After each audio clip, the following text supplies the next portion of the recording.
Hello everyone at St John's Uniting Church Cowes for the launch of this second Chicory publishing book. Christine Graydon here.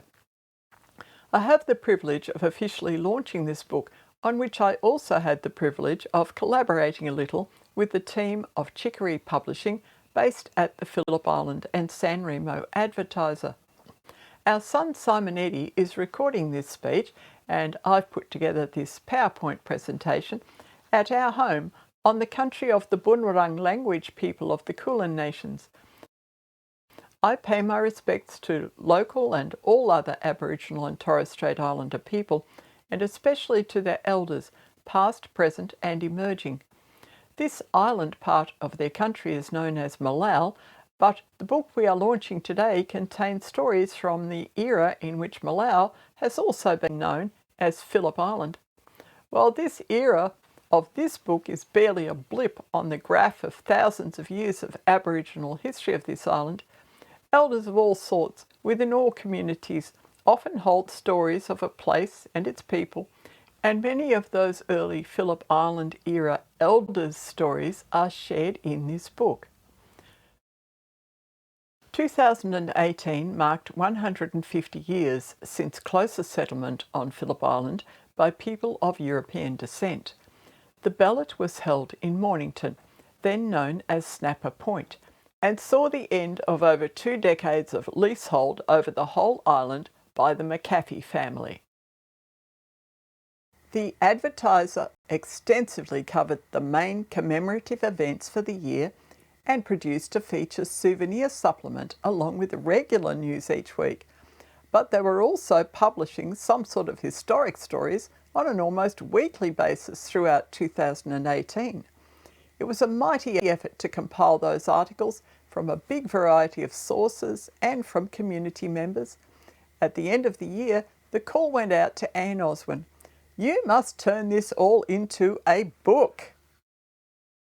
The production of the book eventually occurred during the COVID pandemic, and of course in that challenging time, they also produced their first wonderful Chicory publishing book, Over the Bridge. For a first book from a small independent publisher, Over the Bridge certainly set the bar high. Well, in my humble opinion, Once Upon an Island, the early days of Phillip Island, has raised that bar even higher. You would have to be a very fussy reader indeed to open this book and not find it full of fascinating reading and images many of us have not seen before, all laid out beautifully and dotted with memoir anecdotes. It really is a lovely book that deserves our wholehearted support. Just to whet your appetite, I'm going to share a few small sections of stories featured in the book. I've chosen a little anecdote from Cape Willamai farmer Harry Cleland, who passed in 2012, and another from our much-loved Cherry McPhee, who passed at the start of 2018. They were both aged in their 90s and both left us a rich legacy of stories and memories. In the chapter called World War II on Phillip Island, Harry vividly tells us of the night during World War II he was ordered to turn out the light on Cape Willamai. Here's a short section of Harry relating the incident from a 1995 video produced by the Historical Society. Well, the first part of the journey wasn't too bad on the beach, at 4 kilometres along the beach. It's the white sand, I could see where I was going. But once I left the beach up on the Cape Willamai itself, which is black sand and tussocks and marram grass, I couldn't see a thing. All I could see through the blinding rain was a light that flashed every 12 seconds. So I headed for that, and it was pretty gruesome because Cape Willamai is undermined with muttonbird burrows, as you know, and not a very nice place to ride a horse. Anyway, I eventually got there, and there was nowhere to tie the horse up, and the light is very close to the edge of the cliff, 400-foot drop. So I had to hold the horse with one hand and work tools with another to turn the light out. Cherry's memoir, Growing Up on Phillip Island, is also included in the book. As coordinator of the 2015 3M-FM History Radio Talks, now Coastal Radio, I have an audio recording of Cherry herself reading this memoir, so I'm going to share her reading the first few paragraphs here. Childhood memories. Growing up on Phillip Island. The joy of growing up in beautiful surroundings, growing up in a country environment with the sea on three sides of our farm. The long, hot summer holidays when I spent hours swimming and exploring the beaches with my brothers and sisters. The summer twilights when we hunted the large black beetles which flew about at night. I remember the kerosene lamps my mother lit at dusk and the moths and insects attracted to the light on the windows.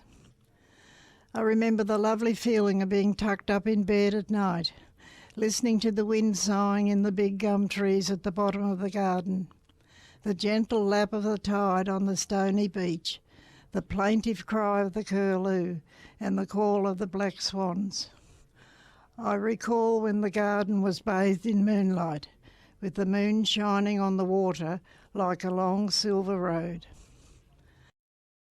The book is full of little anecdotes like this and lots of other fascinating information.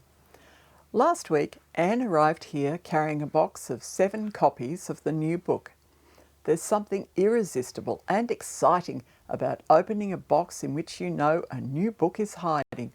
So I decided to give you an historical themed launch and also the excitement of seeing a new book emerge from a box.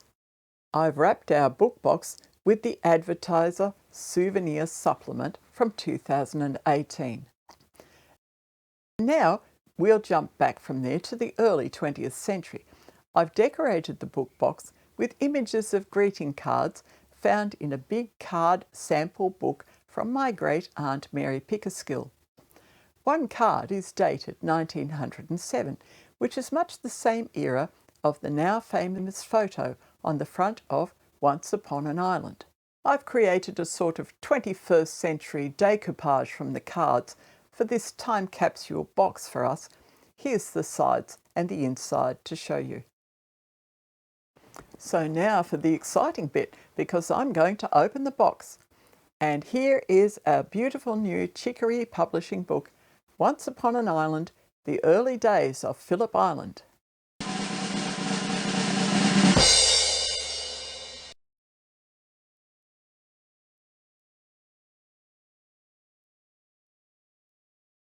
Congratulations to everyone involved, including all those people back in 2018 who contributed to the year's worth of history stories.